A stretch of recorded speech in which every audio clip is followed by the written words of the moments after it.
Hello और welcome back to my channel. आज एक बहुत इंपॉर्टेंट टॉपिक पे बात करने वाले हैं। आज का जो हमारा टॉपिक ऑफ डिस्कशन है, आप में से बहुत सारे लोगों ने बोला था कि कॉमर्स का सिलेबस सर बहुत वाइड है। तो आज हम डिस्कस करेंगे जो कि कॉमर्स में बहुत इंपॉर्टेंट टॉपिक है, जिनसे बार-बार क्वेश्चंस आपसे पूछे जाते हैं। इस पे मैंने 2000 जो आपका 70 से जितने भी पेपर हैं 2022 के बीच सारे पेपर का एनालिसिस किया है और उसके बाद कुछ ऐसे इंपॉर्टेंट टॉपिक फाइंड किए हैं जो आपके एग्जाम में कंटिन्यूअसली बार-बार पूछे जा रहे हैं। आपको पता है कि पेपर 2 पे कॉमर्स का सिलेबस बहुत वाइड है, ठीक है? बट लेकिन एनटी के कुछ फेवरेट्स टॉपिक्स होते हैं, उससे बार-बार क्वेश्चंस पूछे जाते हैं। तो आपको थोड़ा-सा स्मार्ट स्ट्रैटेजी का यूज़ करना है, आपको उन टॉपिक्स पे बहुत अच्छे से फोकस करना है और ये चीज़ मैं आपको बोलना चाहूँगा, कुछ ऐसे टॉपिक्स भी मैंने इसमें इंक्लूड किए हैं जो आपके सिलेबस में नहीं इंक्लूड है। आप लोग सिलेबस के हिसाब से पढ़ते हो बट वो टॉपिक सिलेबस में नहीं है, बट वो आपके एग्जाम में कंटिन्यूअसली पूछे जाते हैं, ठीक है? तो आप वो देखोगे कि बहुत सारे ऐसे टॉपिक हैं जो आपके सिलेबस पे नहीं होंगे, बट उनको हमने इंक्लूड किया क्योंकि बहुत इंपॉर्टेंट है एग्जाम के लिए, कई बार आपके एग्जाम में वो पूछे गए हैं, ठीक है? तो एंड ये चीज भी है, मैंने लास्ट टाइम आपका जो नेट एंड जेआरएफ है कॉमर्स से क्वालिफाई किया, इसके अलावा मैं 4 time net and JRF qualify हूँ। तो मैं लास्ट 2 ईयर से पढ़ा भी रहा हूँ, तो बेसिकली मैं अपना एक्सपीरियंस आपसे शेयर करना चाह रहा हूँ कि किन टॉपिक्स पे बहुत ज्यादा अच्छे से आपको प्रिपरेशन करके जाना है। मैं ये नहीं बोल रहा हूँ कि आपको इन्हीं टॉपिक्स पे रिलाई करना है, बट अगर आपके पास लास्ट में बहुत कम टाइम बचता है, ठीक है, तो आप इन टॉपिक्स पे रिलाई करो और पहले इन टॉपिक्स को प्रिपेयर करो। बाकी अगर आप यूनिट की कोई भी यूनिट पढ़ रहे हो, मैं यूनिट वाइज आपको चीजें बताऊंगा, तो पहले इन टॉपिक पे फोकस करो, देन जो अदर टॉपिक्स है उस पे फोकस करो, क्योंकि ये बहुत इंपॉर्टेंट टॉपिक है, आपके एग्जाम में आएंगे ही आएंगे इनसे। ये मान के चलो आपके 100 में से 75 to 80 क्वेश्चंस कवर हो जाएंगे, ठीक है, आराम से इतना क्वेश्चंस आएंगे इनसे। तो चलो स्टार्ट करते हैं। यहाँ ये थोड़ा सा अबाउट मी। अभी मैं पीएचडी कर रहा हूँ आईआईटी खड़गपुर से, ठीक है।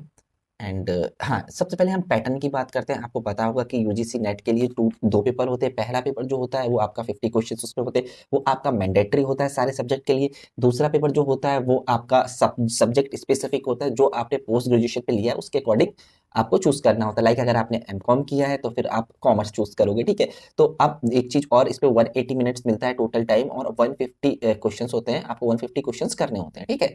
और कोई भी निगेटिव मार्किंग नहीं होती है, तो आपको सारे क्वेश्चंस को अटेम्प्ट करके आना है, ठीक है। कोई भी क्वेश्चंस को छोड़ के नहीं आना है आपको, ठीक है। एंड हाँ, अगर आप हमसे पहली बार जुड़े हो तो प्लीज चैनल को सब्सक्राइब करो, जितना हो सके वीडियो को शेयर किया करो एंड प्लीज लाइक करो, बहुत एफर्ट लगता है यार, ठीक है, वीडियो को बनाने में। मैं आपके लिए और भी बहुत अच्छे अच्छे वीडियो लेके आऊंगा और इनमें से जितने भी मैं टॉपिक आपको बोल रहा हूँ उनमें से मैं मोस्टली टॉपिक्स आपको करवा चुका हूँ। आप जाके देख सकते हो 7 मिनट सीरीज पे जाके, ठीक है, प्ले लिस्ट पे जाके देखो, 7 मिनट सीरीज है, वहां पे आपको सारे टॉपिक्स मिलेंगे। या आपका जो कॉमर्स का एमसीक्यू जो प्रोवाइड किए उस पे भी, इन टॉपिक्स पे ही सबसे ज्यादा एमसीक्यू मैंने प्रोवाइड किया है, ठीक है, क्योंकि ये टॉपिक्स कंटिन्यूसली आपके आ रहे हैं, ठीक है। और इसके अलावा पेपर 2 कॉमर्स के लिए मैंने बुक्स भी बताई हैं जो बहुत इंपॉर्टेंट बुक्स हैं, सिलेबस वाइज भी चीजें मैंने बताई हैं।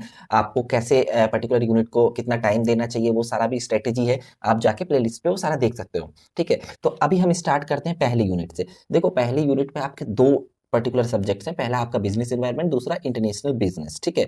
तो अगर हम बिजनेस एनवायरनमेंट की बात करें, बिजनेस एनवायरनमेंट में जो सबसे इंपॉर्टेंट है आपका internal environment and external environment, ठीक है। इंटरनल इन्वायरमेंट जो 5 एम्स जो होते हैं, 5 एम्स क्या होते हैं आप लोग मेरे को कमेंट बॉक्स पे कमेंट करिएगा, ठीक है। फिर एक्सटर्नल इन्वायरमेंट में आपका माइक्रो एंड मैक्रो इन्वायरमेंट, ठीक है। माइक्रो एक्सटर्नल इन्वायरमेंट में मैक्रो इन्वायरमेंट, माइक्रो में आपके जो पर्टिकुलर जो सेमी कंट्रोलेबल होते हैं, माइक्रो अनकंट्रोलेबल होते हैं, ठीक है।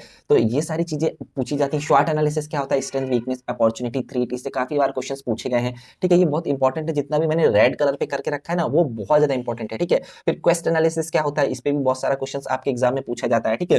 तो इन सबको बहुत अच्छे से प्रिपेयर करना है। माइक्रो एनालिसिस का पार्ट होता है पीएसटीएल इन्वायरमेंट, इसको बहुत अच्छे से प्रिपेयर करना है। Political, economic, social, technological, legal environment जो है, इनसे रिलेटेड क्वेश्चंस हर बार आपको एग्जाम में देखने को मिलते हैं। लाइक आपको मैच द फॉलोइंग में भी कभी कभी इसमें देखने को मिल जाएगा। फिर आपका monetary policy and physical policy, जो कि बहुत इंपॉर्टेंट टॉपिक है। इसको देखो, आप देखोगे कुछ ऐसे टॉपिक है जो आपके कई सारे यूनिट में रिवाइज होंगे, मैं आपको दिखाऊंगा, ठीक है, क्योंकि वो बहुत इंपॉर्टेंट है, उनसे कई सारे यूनिट से भी कभी कभी क्वेश्चंस पूछे जाते हैं। मॉनेटरी पॉलिसी के टूल्स क्या होते हैं, ठीक है, रेपो रेट क्या होता है, रिवर्स रेपो रेट क्या होता है, सीआरआर क्या होता है, एसएलआर क्या होता है, मार्जिनल स्टैंडिंग फैसिलिटी क्या होती है, ओपन मार्केट ऑपरेशंस क्या होते हैं। ये सारे जितने भी हम टॉपिक बोल रहे हैं इनको बहुत अच्छे से प्रिपेयर करके जाना। Monetary policy most important topic है, इससे क्वेश्चन पूछे ही पूछे जाते हैं, ठीक है, इसको अच्छे से प्रिपेयर करके जाना। फिर इसके बाद आपका जो नेक्स्ट टॉपिक है कंज्यूमर प्रोटेक्शन एक्ट, जो कि 1986 था, अभी उसमें कुछ चेंजेस हुए हैं 2019 का, ठीक है। 2019 में चेंजेस हुए हैं। आपका इसमें 3 होता था जहां पे आप अपील कर सकते थे, डिस्ट्रिक्ट, स्टेट एंड सेंट्रल जो बोल सकते हैं, ठीक है।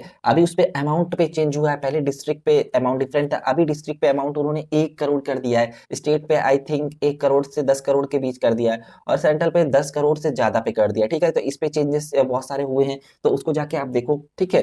फिर हम बात कर रहे हैं, इस पे कई बार क्वेश्चन पूछे गए, ये टॉपिक इंपॉर्टेंट है, बट उतना इंपॉर्टेंट नहीं जितना ही रेड में किए हुए हैं, रेड वाले तो आप बिल्कुल भी छोड़ के नहीं जाओगे, ठीक है। फिर हम बात करते हैं फेरा एंड फेमा पे, हर बार क्वेश्चन आपको देखने को मिलता है फेरा एंड फेमा पे, ठीक है। फेमा बहुत इंपॉर्टेंट है, फेमा को बहुत अच्छे से प्रिपेयर करके जाना, जो कि 1990 में आपका जो एक्ट आया था, ठीक है, उसको अच्छे से प्रिपेयर करके जाना। सीएसआर से भी कई बार क्वेश्चंस आपसे पूछ लिए जाते हैं, इन्वायरमेंट में आप इतना प्रिपेयर करके चले जाओगे तो इससे क्वेश्चंस आ जाएंगे आपके, ठीक है। फिर अब हम बात करते हैं इंटरनेशनल बिजनेस पे। अब जब इंटरनेशनल बिजनेस पे बात करते हैं, सबसे पहले आपका जो एलपीजी पॉलिसी है इंडिया के कंटेक्स्ट पे, उसको बहुत अच्छे से प्रिपेयर करके जाना, जो 1991 पे आई थी, ठीक है। फिर इसके बाद modes of entry into international business क्या होते हैं, इन पे कई बार आपसे क्वेश्चन पूछा जाता है, लाइक आपका एक्सपोर्ट हो गया, एफडीआई हो गया, लाइसेंसिंग हो गई, ठीक है, ज्वाइंट वेंचर हो गया, ये सारी चीज। अब एक्सपोर्ट भी डायरेक्ट इनडायरेक्ट होता है, सबसे ज्यादा रिस्की कौन होता है, ठीक है, आपको ऑर्डर में लगाने को बोल दिया जाएगा। तो वो सारी चीजें हैं, जितना भी मैंने आपको बताया, आप कमेंट बॉक्स पे कमेंट करिएगा, आपको अगर पता हो सबसे ज्यादा रिस्की कौन सा है, ठीक है। इस पे मैंने इंटरनेशनल बिजनेस और बिजनेस एनवायरनमेंट पे भी एमसीक्यू प्रोवाइड किया है, उन एमसीक्यू में सारी चीजें कवर है, जितने मैंने आपको टॉपिक बोले, इन टॉपिक में से सारी चीजें कवर है, वहां से आप जाके देख सकते हो। फिर थ्योरीज है इंटरनेशनल ट्रेड की, उन पे भी कई बार क्वेश्चन आपसे पूछा जाता है, ठीक है। थ्योरीज पे भी बहुत सारी थ्योरीज है, उनको बहुत अच्छे से प्रिपेयर करके जाना, क्योंकि वो क्या है, लाइक आपका एब्सोल्यूट एडवांटेज थ्योरी है, लाइक आपका इसके अलावा कंपेरेटिव एडवांटेज है, अचीव थ्योरी है, PLC product life cycle theory है, पोर्टर्स का नेशनल कॉम्पिटिटिव एडवांटेज थ्योरी है। तो इन सारे टॉपिक से बार बार क्वेश्चंस आपको देखने को मिलेगा, ठीक है। फिर इसको तो आपको बिल्कुल नहीं छोड़ना, मैंने बोला ना, जो रेड में है उसको नहीं छोड़ना, उससे तो क्वेश्चंस आना ही आना है, आप लिख के ले लो, ठीक है। फिर tariff and non tariff barriers होता है। टैरिफ बैरियर एक तरीके से टैक्स की बात होती है, अगर फॉरेन से कोई प्रोडक्ट आएगा तो उस पर टैक्स की बात होती है, ठीक है। उस पर आपका कोटा, स्पेसिफिक ड्यूटी, आपका एड वैलोरम ड्यूटी, ये सारी चीजें होंगी। फिर इसके बाद एफडीआई, इसको तो आपको आना चाहिए, सिंपल सा टॉपिक है। एफडीआई, एफपीआई और एफआईआई में डिफरेंस क्या है, आप लोग कमेंट बॉक्स में कमेंट करिएगा, जिससे दूसरों की भी हेल्प होगी। बहुत सिंपल है। टाइप्स ऑफ एफडीआई क्या होता है, ठीक है, types of FDI, green field FDI क्या होता है, ब्राउन फील्ड एफडीआई क्या होता है, इनसे कई बार क्वेश्चन पूछ लिए जाते हैं। लास्ट टाइम जब मैंने एग्जाम दिया था तो इससे क्वेश्चन पूछे गए थे, ठीक है। फिर बैलेंस ऑफ पेमेंट तो बहुत इंपॉर्टेंट है, बहुत बहुत सबसे ज्यादा इंपॉर्टेंट टॉपिक मैं बोलूंगा, इससे क्वेश्चन आएगा ही आएगा। ये कहीं ना कहीं फेमा का भी पार्ट होता है, तो मैं बोल रहा हूँ चीजें इंटर रिलेटेड है। आप अपने कॉन्सेप्ट्स को, जितनी भी चीज, जितने भी मैं टॉपिक बोल रहा हूँ, अगर इनको बहुत अच्छे से प्रिपेयर करके जाओगे तो आपके 80 to 90% चांसेस है आपका जेआरएफ निकलेगा, ठीक है। फिर बैलेंस ऑफ पेमेंट की अगर हम बात करते हैं तो उस पर करंट अकाउंट, कैपिटल अकाउंट होता है। करंट अकाउंट क्या है, कैपिटल अकाउंट क्या है, करंट अकाउंट में कौन से ट्रांजेक्शन आएंगे, कैपिटल अकाउंट में कौन से ट्रांजेक्शन आएंगे, बैलेंस ऑफ पेमेंट क्या है, बैलेंस ऑफ ट्रेड क्या है, इन सब में डिफरेंस क्या है, बैलेंस ऑफ सर्विसेज क्या है, यूनिलेटरल ट्रांसफर क्या है, ये सारे, और डिसइक्विलिब्रियम इस पे है तो उसको कैसे सही करेंगे, ये सारी चीजें बहुत इंपॉर्टेंट है। फिर इसके बाद level of regional economic integration जो है, इसमें ट्रेड क्रिएशन एंड डाइवर्जन जो है बहुत इंपॉर्टेंट है, इससे भी कई बार क्वेश्चन देखने को मिलते हैं। लास्ट टाइम जब मैंने एग्जाम दिया था तो इस पे क्वेश्चन देखने को मिला था। अब हम बात कर रहे हैं लेवल ऑफ इकोनॉमिक इंटीग्रेशन, तो इससे भी कई बार आपको क्वेश्चन देखने को मिलेगा, लाइक आपका फ्री ट्रेड क्या होता है, कस्टम यूनियन क्या होता है, कॉमन मार्केट क्या होता है, इकोनॉमिक ट्रेड क्या होता है, पॉलिटिकल यूनियन क्या होता है, इस तरह के क्वेश्चन इससे मिलेंगे। फिर ये जितने भी आपके यूरोपियन यूनियन है, इसमें चीजें चेंज हुई हैं, नाफ्ता जो है अभी वो चेंज हुआ है, ठीक है। ये सारी चीजें हैं, बहुत इंपॉर्टेंट है। नाफ्ता का नाम चेंज हो गया, अभी क्या हो गया है, सार्क एशियान, इस पे क्या है, सार्क पे बहुत सारे क्वेश्चन पूछे जाते हैं, उसके ऑफिशियल लैंग्वेज क्या है, इस तरीके से आपसे ज्यादातर क्वेश्चन पूछे जाते हैं। फिर आपके जो इंटरनेशनल इकोनॉमिक इंस्टीट्यूशन है, जो कि ब्रिटेन वुड वाला जो है, उस पर आईएमएफ के बारे में पूछा जाता है, वर्ल्ड बैंक के बारे में पूछा जाता है, ठीक है, ये बहुत इंपॉर्टेंट है। डब्ल्यूटीओ बहुत इंपॉर्टेंट है, डब्ल्यूटीओ को बहुत अच्छे से प्रिपेयर करके जाना। डब्ल्यूटीओ से हर बार क्वेश्चन देखने को मिलेगा, क्योंकि इसमें बहुत सारी चीजें इंक्लूड हो जाती हैं, गैट इंक्लूड हो जाता है, general agreement, tariff and trade, ठीक है, general agreement, tariff on service, trips include हो जाता है, ट्रिम्स इंक्लूड हो जाता है, ठीक है। फिर इसके बाद डब्ल्यूटीओ पे एग्रीकल्चर पे भी बहुत सारे क्वेश्चंस पूछे जाते हैं, एग्रीकल्चर एग्रीमेंट पे, डंपिंग पे बहुत सारे क्वेश्चन पूछे जाते हैं। बेसिकली ये बोल सकते हैं tariff and non tariff barrier का ही पार्ट है। डंपिंग पे भी कुछ क्वेश्चन पूछे जाते हैं, प्रेडिटोरी डंपिंग क्या होता है, रिवर्स डंपिंग क्या होता है, परसिस्टेंट डंपिंग क्या होता है, और इसके अलावा एक और टाइप होता है, आप में से बताइएगा जिसको पता हो। तो ये टॉपिक बहुत अच्छे से प्रिपेयर करके जाना है, इनको बिल्कुल भी नहीं छोड़ना है आपको। फिर अब हम चलते हैं सेकंड यूनिट पे। सेकंड यूनिट पे आपका जो अकाउंटिंग प्रिंसिपल है उनको बहुत अच्छे से प्रिपेयर करके जाना है, अकाउंटिंग कंसेप्ट्स को अच्छे से प्रिपेयर करना है, जो कन्वेंशंस हैं उनको अच्छे से प्रिपेयर करना है, क्योंकि इस पे मैच द फॉलोइंग एक ना एक क्वेश्चन आपको देखने को मिल जाता है। फिर पार्टनरशिप अकाउंट पे अगर हम बात कर रहे हैं तो 2 क्वेश्चन आपको देखने को मिलेंगे, न्यूमेरिकल क्वेश्चंस होते हैं, एक पार्टनर आ गया, एक पार्टनर हट गया, इस तरीके से क्वेश्चन पूछे जाते हैं। फिर एक्विजिशन, मर्जर एंड अमलगमेशन, इस पे कुछ भी नहीं है, इस पे तो अकाउंटिंग एंड फाइनेंस का मैंने एक पूरा यूनिट आपको प्रोवाइड किया है, 2 या 3 घंटे का है, आप प्लेलिस्ट पे जाके देख सकते हो, उस पे पूरा अकाउंट्स एंड फाइनेंस आपका मैंने कवर किया। कोई भी ऐसा टॉपिक है जो टॉपिक नहीं जो मैंने नहीं कवर किया हो, ठीक है। एक्विजिशन, मर्जर एंड अमलगमेशन आप पढ़ सकते हो। इस पे देखो मर्जर के भी कई सारे टाइप्स होते हैं। अगर आप में से मैं एक चीज पूछूंगा कि मर्जर और एक्विजिशन में डिफरेंस क्या है, कोई बता सकता है क्या? अगर जिसको भी आता है मैं टेलीग्राम का लिंक दे दूंगा डिस्क्रिप्शन पे, वो जाके मेरे को वहां से बताए, ठीक है? अगर कोई डाउट हो तो बताइए, क्योंकि बहुत इंपॉर्टेंट कॉन्सेप्ट है ये, इस पे कई बार क्वेश्चन पूछे जाते हैं, ठीक है? या आप कमेंट बॉक्स में भी कमेंट कर सकते हो। अगर कोई डाउट हो, एक चीज मैं और बोलूंगा, आपको कोई भी डाउट हो आप मेरे से इंस्टाग्राम पे जुड़ के आप मेरे से क्वेश्चंस पूछ सकते हो, बट आपका डाउट जो है थोड़ा सा वैलिड होना चाहिए, ठीक है? तो यहाँ पे एक्विजिशन, मर्जर, अमलगमेशन पे आप कई बार क्वेश्चंस, मर्जर के भी टाइप्स होते हैं, अमलगमेशन एंड एब्जॉर्प्शन, ठीक है? उसको बहुत अच्छे से पढ़ सकते हो। रिकंस्ट्रक्शंस भी आप बहुत अच्छे से पढ़ सकते हो, ठीक है? टेक ओवर भी इसमें कहीं ना कहीं टेक ओवर लिखा नहीं, बट टेक ओवर बहुत इंपॉर्टेंट है। टेक ओवर से बचने के लिए कंपनीज क्या क्या स्ट्रेटेजी यूज करती हैं, वो टॉपिक बहुत इंपॉर्टेंट है। आपको कहीं देखने को नहीं मिलेगा इस सारे सिलेबस पे, बट लेकिन ये इंपॉर्टेंट है। Marginal costing, break even analysis बहुत इंपॉर्टेंट है। इससे हर बार एक क्वेश्चन पूछा जाता है, पीबी एनालिसिस क्या होता है, ब्रेक इवन पॉइंट क्या होता है, मार्जिन ऑफ सेफ्टी क्या होता है। तो ये टॉपिक बहुत अच्छे से प्रिपेयर करके जाइएगा। फिर स्टैंडर्ड कॉस्टिंग और बजटरी कंट्रोल, बजट से भी कई बार क्वेश्चंस देखने को मिलते हैं। वेरिएंस से एक ना एक न्यूमेरिकल आपको देखने को मिलेगा ही मिलेगा, क्योंकि बहुत हॉट टॉपिक है वेरिएंस, और बहुत सिंपल टॉपिक है, कुछ भी नहीं है। तो वेरिएंस अभी मैंने एक न्यूमेरिकल का भी एक वीडियो बनाया, आप जाके देख सकते हो। 2 वीडियोस हैं न्यूमेरिकल के, जिसमें 80 को मैंने न्यूमेरिकल कवर किए हैं 2017 से, जितने भी आपके एग्जाम में आए हुए हैं 2021 तक, ठीक है? फिर एबीसी कॉस्टिंग पे भी कभी कभी क्वेश्चन पूछ लिए जाते हैं। रेशियो एनालिसिस पे आपका एक क्वेश्चन आना ही आना है, मैच द फॉलोइंग, ठीक है? वो आप अच्छे से प्रिपेयर करके जो इसमें कैश फ्लो एनालिसिस जो है ज्यादा इंपॉर्टेंट है। अगर हम फंड फ्लो की बात करें, ठीक है, ऑपरेटिंग एक्टिविटी से इनफ्लो आउटफ्लो की बात हो जाएगी, फाइनेंसिंग एक्टिविटी से, इस तरीके के क्वेश्चंस पूछे जाते हैं। इंडियन अकाउंटिंग स्टैंडर्ड से भी क्वेश्चंस पूछे जाएंगे, मैच द फॉलोइंग करके आपको, ठीक है? फिर ऑडिटिंग थोड़ा सा बड़ा टॉपिक है, लेकिन बट इससे भी कई बार आपको क्वेश्चंस देखने को मिलते हैं, ठीक है? फिर जीरो बेस्ड बजटिंग की आपके सिलेबस पे कहीं भी नहीं लिखा, बट इससे हर बार आपको क्वेश्चंस देखने को मिलेगा, जो पीटर फायर ने दिया था। और इससे बहुत इंपॉर्टेंट कॉन्सेप्ट है, और इससे कई सारे आपको क्वेश्चन देखने को मिलते हैं। एक दो क्वेश्चन डिओ पॉइंट एनालिसिस की भी सेम कॉन्सेप्ट, डिओ पॉइंट एनालिसिस भी आपके टॉपिक, आपके पर्टिकुलर सिलेबस में कहीं नहीं दिया है, बट इससे कई बार आपके एग्जाम में क्वेश्चंस पूछे गए हैं, ठीक है? तो इन टॉपिक्स को बहुत अच्छे से प्रिपेयर करके जाओ। डिओ पॉइंट एनालिसिस पे मैंने एक सेपरेट वीडियो बनाया 6 to 7 मिनट्स का, वो आप देख सकते हो। ड्यू पॉइंट एनालिसिस बेसिकली आपको बोलता है जो आपका रिटर्न ऑन इक्विटी है वो किन कारणों से बढ़ता है, उसके रीजन क्या होते हैं। तो उसमें नेट प्रॉफिट मार्जिन इंक्लूड होता है, ठीक है? एसेट का रिटर्न इंक्लूड होता है, फाइनेंशियल लीवरेज इंक्लूड होता है। ये 3 रीजन है जिनसे आपका रिटर्न ऑन इक्विटी बढ़ता है। बेसिकली जो रिटर्न ऑन इक्विटी है उसको ही डिवाइड किया गया है, किन कारणों से वो बढ़ता है या किन कारणों से वो कम होता है उसको, ठीक है?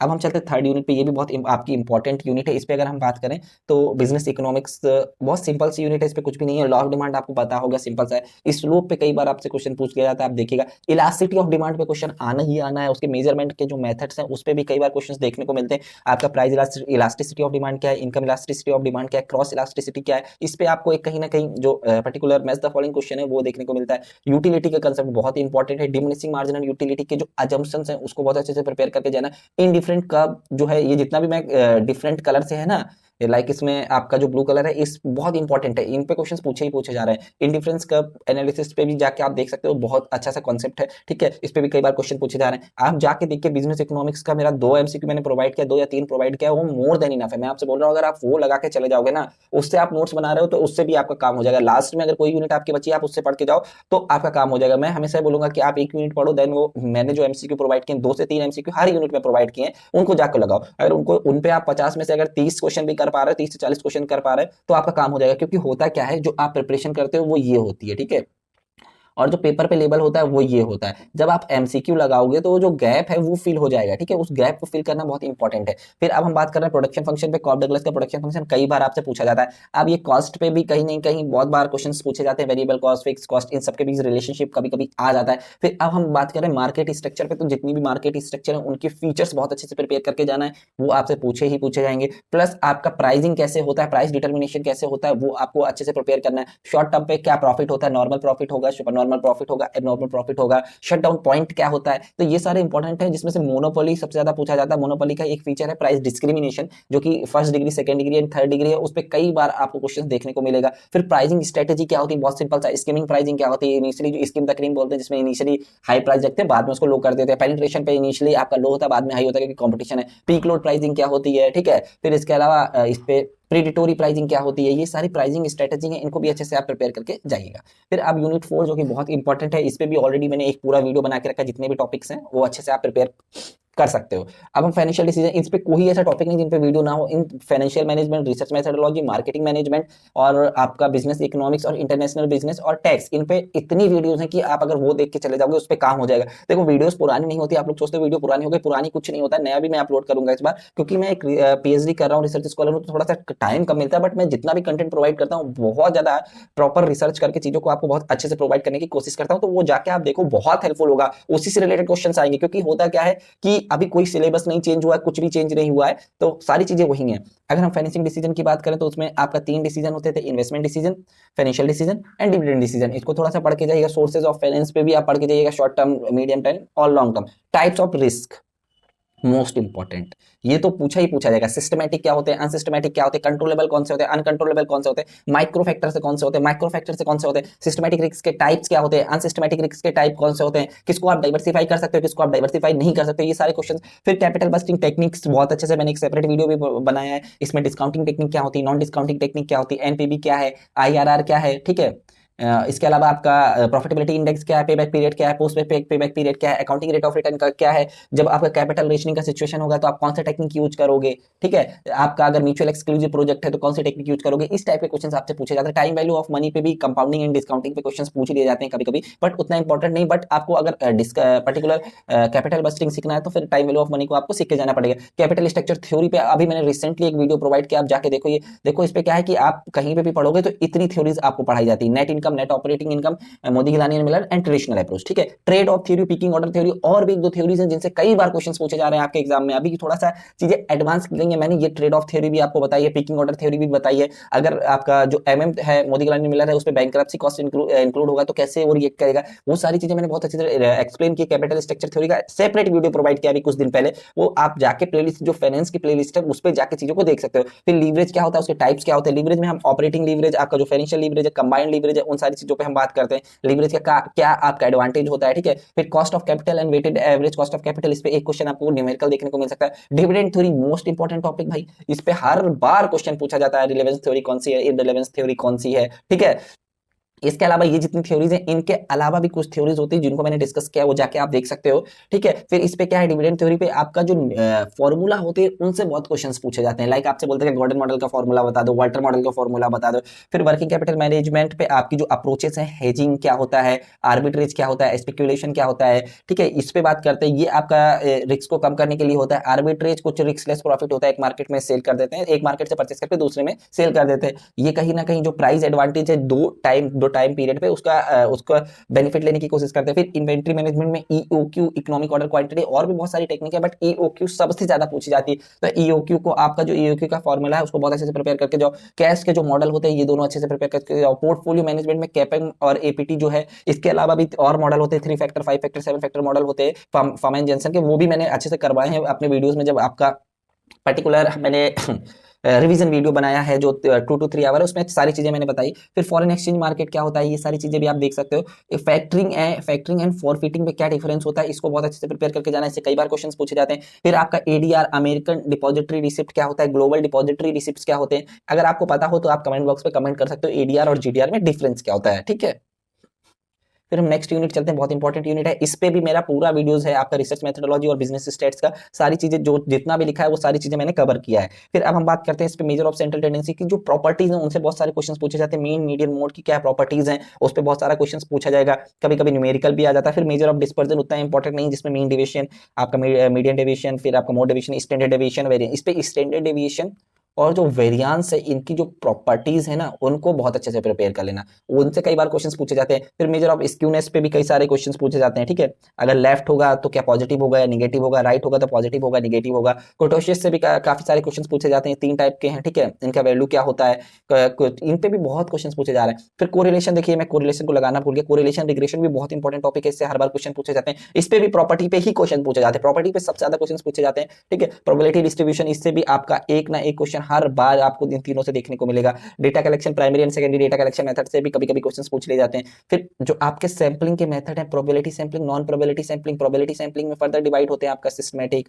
ठीक है, रैंडम, स्ट्रैटाफाइड, ठीक है, फिर आपका क्लस्टर। और स्ट्रेटाफाइड और क्लस्टर सैंपलिंग में क्या डिफरेंस है, आप में से देखते हैं कितने लोग बता पाते हैं। अगर आप नहीं बता पा रहे हो तो आप 7 मिनट सीरीज पे जाके देखो, मैंने ये बहुत अच्छे से कवर किया है। फिर सैंपलिंग डिस्ट्रीब्यूशन क्या होता है, सेंट्रल लिमिट थ्योरम क्या होता है, ये सारे टॉपिक मैंने 7 मिनट सीरीज में मोस्टली कवर किए हैं। इसके जितने टॉपिक हैं 7 मिनट सीरीज में आप जाके देख सकते हो, या रिसर्च मेथोडोलॉजी का जो आपका प्लेलिस्ट है वहां से देख सकते हो। फिर types of test, non probability sampling में भी जो आपका स्नोबॉल सैंपलिंग है वो बहुत इंपॉर्टेंट है, उसको बहुत अच्छे से पढ़ के जाना। Types of test, parametric, non parametric test जितने होते हैं वो सारे बहुत अच्छे से पढ़ के जाना। ये बहुत इंपॉर्टेंट यूनिट है, इससे कई सारे क्वेश्चन आपको देखने को मिलते हैं। आपको 3-4 यूनिट बिल्कुल भी नहीं छोड़नी है, आपको फाइनेंस की यूनिट बिल्कुल नहीं छोड़नी है, आपको रिसर्च मेथोडोलॉजी और बिजनेस स्टैट्स की यूनिट बिल्कुल नहीं छोड़नी है, आपको एक और यूनिट है लाइक मार्केटिंग मैनेजमेंट, वो नहीं छोड़ना है, और ह्यूमन रिसोर्स मैनेजमेंट, ये तो बिल्कुल इंटरनेशनल बिजनेस भी।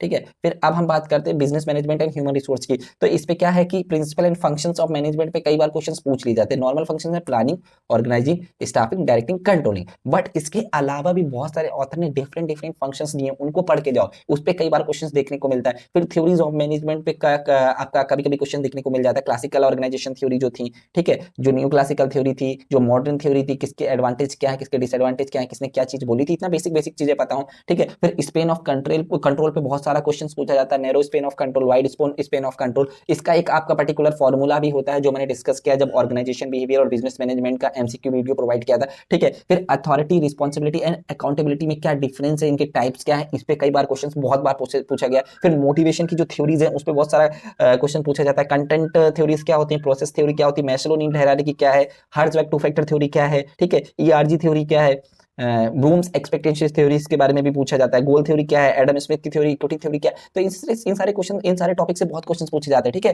ये जितने भी हम टॉपिक का नाम आपको बोल रहे हैं उनके अंदर जो सब टॉपिक बोल रहे हैं इनको तो बिल्कुल छोड़ के नहीं जाना है। लीडरशिप पे दो चीजें अच्छे से तैयार कर जाओ, लीडरशिप पे और जितनी थ्योरीज हैं भूल जाओ तो भूल जाओ, बट लेकिन ट्रांजेक्शनल एंड ट्रांसफॉर्मेशनल लीडरशिप क्या होता है इसको बहुत अच्छे से पढ़ के जाओ। ठीक है, फिर थोड़ा सा कॉर्पोरेट गवर्नेंस का पार्ट होता है, तो इसको भी आप अच्छे से प्रिपेयर करके जाओ। इससे ज्यादा क्वेश्चंस नहीं पूछे जाते, बट पूछ लिए जाते हैं कभी कभी। अब ह्यूमन रिसोर्स की बात करते हैं। ह्यूमन रिसोर्स प्लानिंग क्या होता है, उस पर डिमांड एनालिसिस, सप्लाई एनालिसिस की जितनी टेक्निक है उनको बहुत अच्छे से, रिक्रूटमेंट एंड सिलेक्शन पे वो बहुत अच्छे से, उसका प्रोसेस क्या होता है, क्योंकि प्रोसेस पे बहुत सारे क्वेश्चन पूछे जाने लगे हैं अभी। फिर जॉब रिलेटेड जितने कंसेप्ट होते हैं, अभी इसका मैंने एक वीडियो भी बनाया है, आप जाके देख सकते हो। 7 मिनट सीरीज पे ह्यूमन रिसोर्स मैनेजमेंट में 50 to 60% चीजें कवर है, जितना इस पे लिखा है। तो अगर उसके अलावा जो चीजें हम बोलेंगे वो आप जाके एमसीक्यू से देख सकते हो। ठीक है, तो मोस्टली चीजें मैंने कवर करने की कोशिश की है यहाँ पे। अब हम बात करते हैं परफॉर्मेंस मैनेजमेंट पे। सबसे पहले तो यहाँ पे क्या है कि फिर यहाँ पे जॉब रिलेटेड कंसेप्ट में job description, job specification, job evolution, job enlargement, job enrichment, ये जितने भी कॉन्सेप्ट है मैंने जॉब से रिलेटेड सारे कॉन्सेप्ट्स आपको बताए। फिर आपका ट्रेनिंग के कितने मेथड्स होते हैं, ऑन द जॉब ट्रेनिंग क्या होता है, ऑफ द जॉब ट्रेनिंग क्या है, दोनों के एडवांटेजेस डिसएडवांटेजेस, सारी चीजें। टाइप्स ऑफ कॉन्फ्लिक्ट में भी कभी कभी क्वेश्चन आ जाता है। फिर परफॉर्मेंस अप्रेजल, जो 360 डिग्री परफॉर्मेंस अप्रेजल है वो क्या है, उसके बारे में अच्छे से पढ़ के जाना। फिर परफॉर्मेंस अप्रेजल की बहुत सारी टेक्निक्स है, उनको अच्छे से पढ़ के जाना। उस पर कुछ ना कुछ एरर हो जाता है, तो ये दो एरर जो है मैंने लिख के रखे हैं, इसके अलावा भी और एरर होते हैं बट इन पे सबसे ज्यादा क्वेश्चंस पूछे जाते हैं। ठीक है, बाकी ये भी आपके इंपॉर्टेंट टॉपिक है, इनको भी आप एक बार देख सकते हो। फिर ईपीआरजी फ्रेमवर्क क्या होता है, बहुत इंपॉर्टेंट है, इससे हर बार दो क्वेश्चंस देखने को मिलते हैं। कैरियर प्लानिंग क्या है, इससे भी कई बार आपको क्वेश्चंस देखने को मिलते हैं। अब हम चाहते हैं नेक्स्ट और इंपॉर्टेंट यूनिट।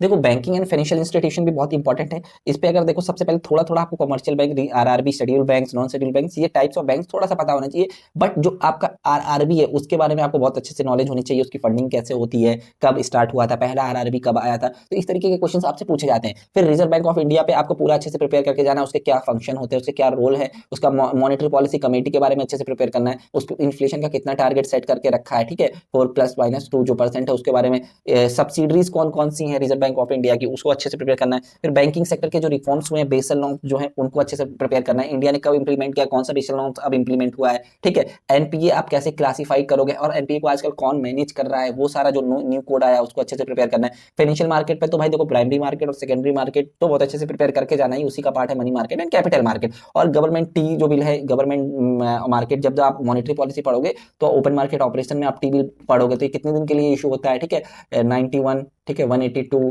364 कब इशू होता है, ये सारी चीजें बहुत अच्छे से। फाइनेंशियल जितनी भी फाइनेंशियल इंस्टीट्यूशन है उनकी सब्सिडरी बहुत अच्छे से पढ़ के जाना है, जितना भी मैंने बोला इनसे कई बार क्वेश्चन आए हैं, ठीक है। फिर financial institution, non banking NBFC के बारे में कई बार क्वेश्चन पूछे गए हैं, ठीक है, तो इसको अच्छे से पढ़ के जाना है।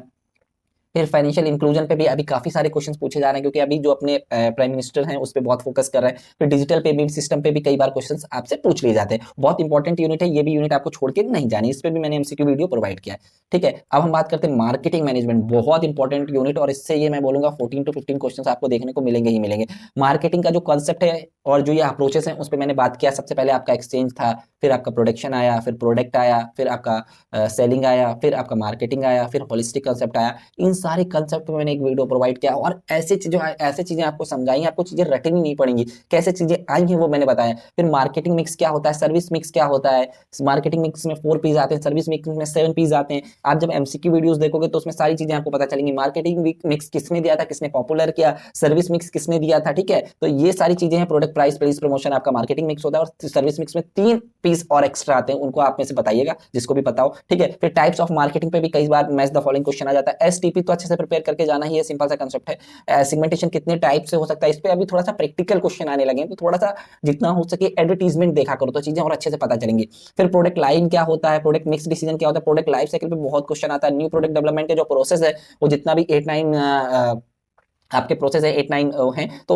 उनका एक ऑर्डर अच्छे से प्रिपेयर करके जाना। प्राइसिंग स्ट्रेटेजी पे बहुत सारा क्वेश्चन आता है। डिस्काउंट प्राइसिंग क्या होती है, पेनिट्रेशन प्राइसिंग क्या होती है, स्कीमिंग प्राइसिंग क्या होती है, प्रोडक्ट लाइन प्राइसिंग क्या होती है, प्रोडक्ट बंडलिंग, इन सब टॉपिक से काफी क्वेश्चन आ रहे हैं। आईएमसी से भी अभी इंटीग्रेटेड मार्केट कम्युनिकेशन जो है, इस पे कई सारे क्वेश्चन आ रहे हैं। इस पे सेल्स प्रमोशन की जो टेक्निक्स है उस पर बहुत बार क्वेश्चन पूछे जाते हैं। ठीक है, सेल्स प्रमोशन और एडवर्टीजमेंट में डिफरेंस कई बार आपसे पूछ लिया जाता है। एडवर्टीजमेंट की डायरेक्ट डिफिनेशन आपको पता दी जाती है, तो एडवर्टीजमेंट और सेल्स प्रमोशन में क्या डिफरेंस है जरा बताइएगा। फिर आपका ये जो जेनेरिक स्ट्रेटेजी, इससे भी कई बार क्वेश्चन पूछ लिया जाता है। Cost leadership, differentiation, market segmentation क्या होता है। ठीक है, तो अब टाइप्स ऑफ रिटेलर पे, इस पे भी मैंने वीडियो बना के रखा है। सुपरमार्केट क्या होती है, कन्वीनियंस स्टोर क्या होते हैं, सुपर स्टोर क्या होते हैं, स्पेशलिटी स्टोर क्या होता है, डिपार्टमेंटल स्टोर क्या होते हैं। फिर कस्टमर वैल्यू पे भी बहुत बार क्वेश्चन आपको देखने को मिलेगा। कस्टमर वैल्यू बहुत इंपॉर्टेंट कॉन्सेप्ट है, इस पे भी कई बार क्वेश्चन आपको देखने को मिलेगा। फिर टाइप्स ऑफ गुड्स पे भी बहुत इंपॉर्टेंट कॉन्सेप्ट है, इससे आपको मैच द फॉलोइंग क्वेश्चन आपको देखने को मिलेगा। कंज्यूमर बाइंग प्रोसेस जो है ये, इससे हर बार क्वेश्चन आएगा। और इबॉक्स सेट क्या होता है, ये सारी चीजें मैंने कम से कम मार्केटिंग में 3 वीडियो प्रोवाइड किए हैं एमसीक्यू के। अगर वो 3 आप देख के चले जाओगे तो मैं गारंटी दे रहा हूं